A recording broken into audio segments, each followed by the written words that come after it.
US intelligence officials won't comment on the identities of the Nairobi attackers while the investigation is ongoing, though there have been occasional reports of young Somali men leaving the US to go back to East Africa to fight for Al-Shabaab.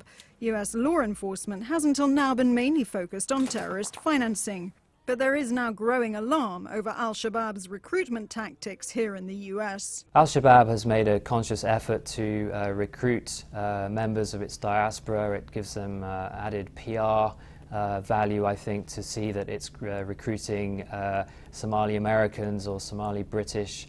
A couple of very senior members of Al-Shabaab were British and Americans, both of them believed to have been killed, actually, in recent months. The focus of the FBI's investigation is mainly Minnesota, home to America's largest Somali diaspora.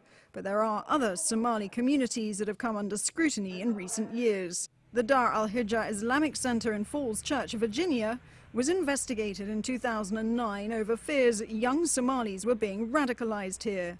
Known for having supported 2 of the 9/11 hijackers, the mosque has since worked hard to dispel suspicion. But in this community, feelings among Somali-Americans run high. This shopping mall behind me in Falls Church, Virginia may not look like it, but it is a meeting place for local Somalis. And some estimates put the local Somali population near Washington, D.C. at some 6,000. And their message as a whole, as a community, is that they're saddened and outraged by the events in Nairobi.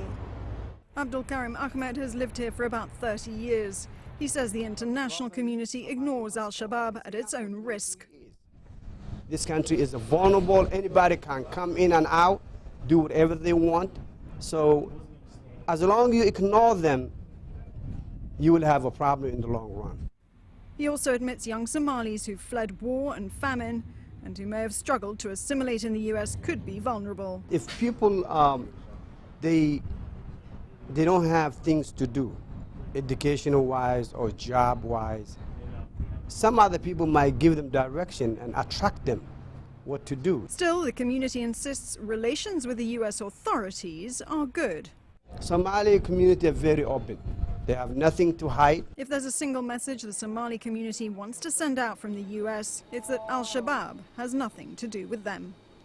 Nina Marepot, CCTV in Falls Church, Virginia.